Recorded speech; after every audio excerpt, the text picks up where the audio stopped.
छ कि भाइ एगो चीज पता मतलब कि हैन आज म चाहिँ हैन तपाईहरुलाई आफ्नो कुरा भन्न चाहन्छु के भाइ तपाईहरुलाई लाग्दै होला कि केटा हैन काठमाडौँमा बस्छु भनेर मज छ कि त्यो केटालाई मज होला काठमाडौँमा बसेको छ हैन तर रियालिटी कुरा तपाईहरुले हेर्न चाहन्छु नि बेग्लै कुरा हो क्या रियालिटी हैन अर्कै कुरा हो क्या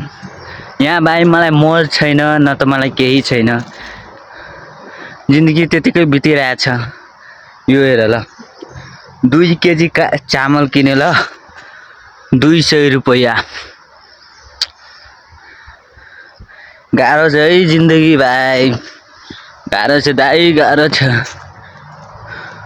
अनि बाटो पनि त्यस्तो छ अनि तपाईहरुलाई लाग्छ होला कि केटा काठमाडौँमा बस्छ मज होला केटालाई भाइ केही मज छैन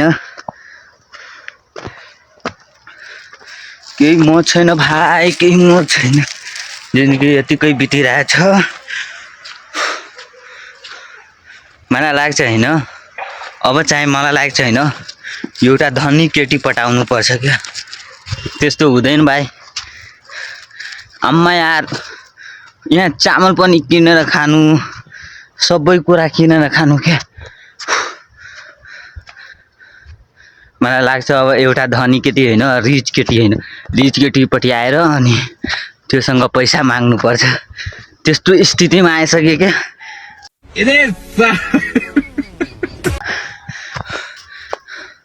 रियालिटी कुरा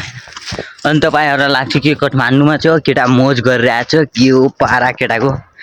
केही हैन त्यस्तो 2 केजी चामलको किन्न गए अनि 200 रुपैयाँ तिरेर आए अनि यत्रो बाटो चढे थाके जंगलको रास्ता बाघको डर स्याल खान्छ कि के खान्छ जिन्दगी यतिकै बितिरहेछ अब के गर्ने बाटो पनि त्यस्तै हो गाह्रो छ भाइ गाह्रो छ काठमाडौँमा बसेको मान्छेलाई पनि गाह्रो हुन्छ के